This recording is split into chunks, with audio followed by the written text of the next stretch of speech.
I've only gone and bought a H2. Oh, it's incredible. I've got to be so careful because this is a 2017 bike. It was registered in early 2018 and it's got 2 miles on it. It's been sat about for a year, more or less. 2 miles. The tyres were covered in like a film of grease where it's just been sprayed in like protective coatings for that time. And I've got to try and run it in now. It's unbelievable. The quality of it is incredible. It's not as wide as the H2SX. I thought it might be really uncomfortable, but it's more comfortable than the GSXR, I'm pleased to say. I think it is, first impression. What's that noise? Since I saw this bike and decided to buy it, I've been in a bit of a hazy dream. I'm like, it doesn't seem real that I could possibly afford a H2, and it's just come out the blue. I wasn't expecting to buy one. I'll talk about why I've got this and everything which has happened, but I can't believe it. I've got a Ninja H2. I've bought this bike without I'm not sure I've ever even sat on one, let alone ridden one. I think I've sat on one once. I've never ridden. I've bought a H2 without even riding one. I mean, what is that all about, and why have I bought this? Am I crazy? I haven't got any other cameras set up, of course, because this has literally just turned out. It's just been delivered, so I've rigged up no cameras on it, so you've just got the one camera for this one. But this is just a little introduction to my new bike. There's going to be all sorts happening with this, a build series. I've got plans, as you can imagine. I've got plans. It's got a quick shifter and blipper, I think the 2016 bikes came with the quick shifter and blipper. I don't know. I'm not going to test it to be sure just yet. I'm just a little bit worried at the moment about those tyres because they've been sat about with a film of grease over them. I don't want to be that guy that buys a new H2 and then crashes it instantly. Oh, what's that noise? Oh, what's that noise? That's not a nice noise. I love the clocks where they just light up with the colour that you're doing, so you can only see the colours that you're doing. What am I talking about? Okay, so why have I bought a H2? What the hell is going on? Well, it's a long story really. Why I've got this. It's a long story. I'll try and make it short. I've sold the 500, the Supermoto, as you know, to buy a 690 Supermoto. Now I've been in talks with KTM, and basically I'm in a very incredibly lucky position where the channel is actually being taken sort of semi-seriously now by manufacturers.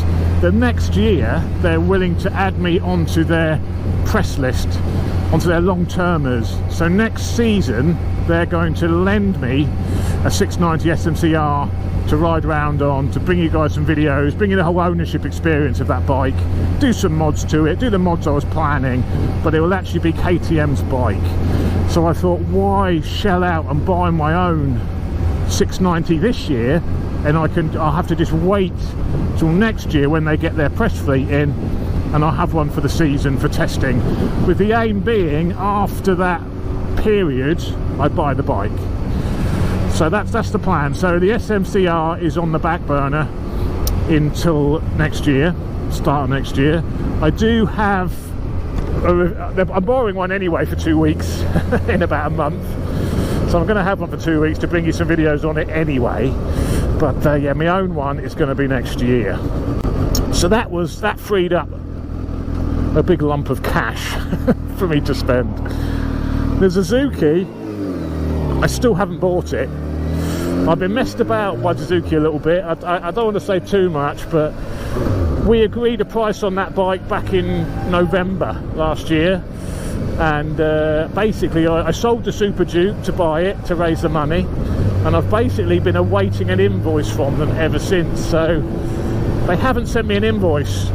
I went out on the bike last week, well, it's about 3 weeks ago now actually. I rode down to Weymouth on it, had a great day out just after I'd sold the Supermoto. Got home, I thought I better check the tax situation on this bike, because it's all insured and taxed through Suzuki. So I checked the tax online. It's got no tax. The tax ran out last month, and the same on the insurance database. It's not showing as being insured, so I can't ride that bike anymore because it's not taxed. I don't have the V5 obviously because it's Suzuki's bike. The title's in their name. So I've got a GSX-R in the garage I cannot ride, with carbon wheels on, and I can't ride it. How do I look? Oh, I look cool. How do I look in this mirror? Oh, look at that cool dude on the H2. Hang on a minute, that's me. Careful, Chopsy, don't break your new bicycle. I just hope I'm not going to be too precious with it. Obviously I'm going to be precious with it. It's the most expensive purchase I've ever made, apart from my house.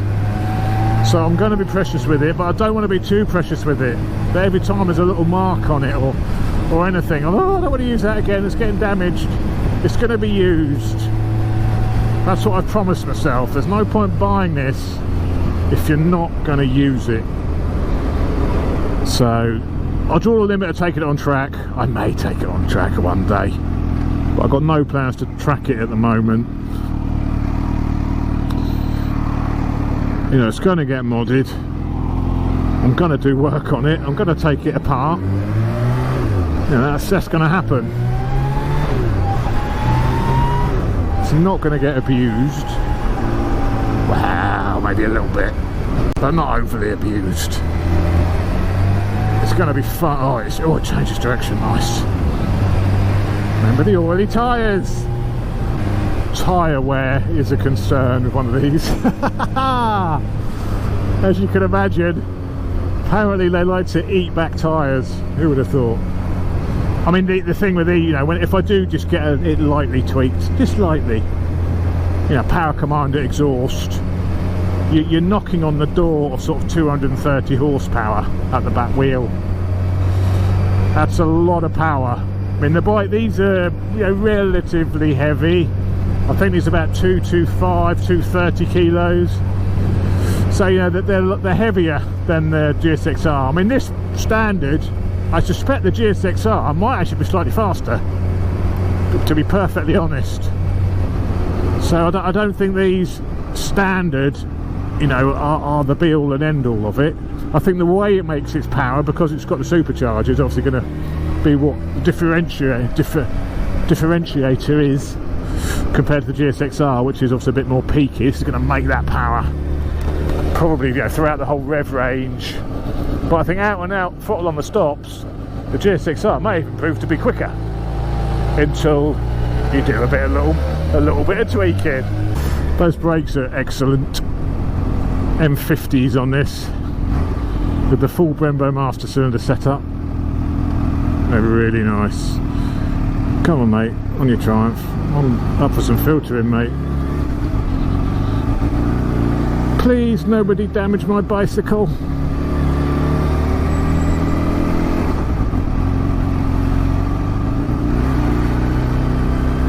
Yeah, that's tight. Yeah. I must say a massive thank you to BE Moto, who have now become a channel sponsor, and they've actually done my insurance for the H2 through BE Moto, because I've had all sorts of insurance quotes on this bike. The worst quote I've had was with Carol Nash for £11,000. I'm 47 with a clean licence, and I've been riding since 1990 at a full bike licence, and they want £11,000. Why don't they just not quote? And then they've had the cheek to ring me up and chase me if I want to go for it. Do you want to go for the insurance, sir? Funnily enough, I don't. So yeah, massive thanks to BE Moto. So I haven't gone with Carol Nash, I've gone with BE Moto.